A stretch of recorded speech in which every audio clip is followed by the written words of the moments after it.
বানাচ্ছি বেগুন বাহার। এটার জন্য লাগবে পোস্ত, হলুদ, সর্ষে, কাঁচা লঙ্কা আর ধনেপাতা আর কাঁচা লঙ্কা, এইগুলো সব একসাথে পিষে নেব। বেগুন বাহার বানাতে আগে আমাকে বেগুনগুলো একটু ভেজে নিতে হবে। একটু হলুদ ছিটিয়ে নেব, যেন ছিট করে নেব।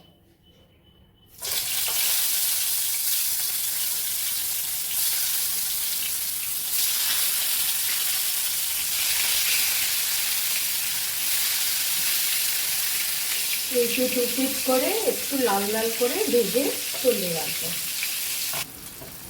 এই যে এখন লাল লাল হয়ে গেছে, এটা নামিয়ে রেখে দেবো।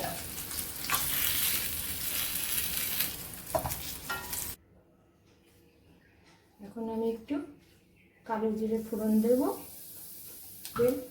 পোস্ত সর্ষে পিষে রেখেছিলাম ওটা দিয়ে দেবো।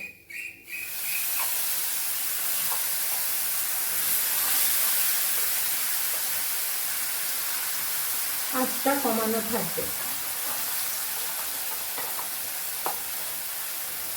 এখন আঁচটা কমানো থাকবে, আঁচটা কমিয়েই রান্নাটা হবে, আর এখানে কোনো জল ব্যবহার হবে না।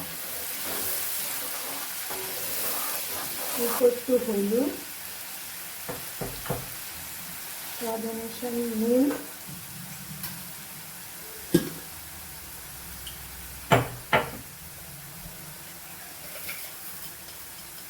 একটু চিনি দিয়ে দেব।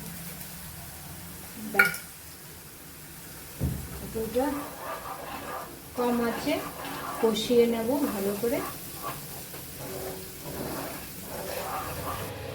মশলা কষানো হয়ে গেছে, তারপর আমি বেগুনগুলো একে একে দিয়ে দেব।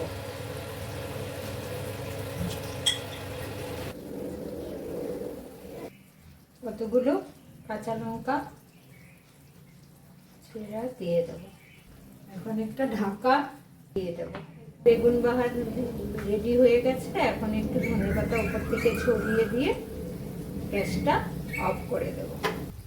Thank you for watching. আমার চ্যানেলটা সাবস্ক্রাইব আর শেয়ার করে দেবেন।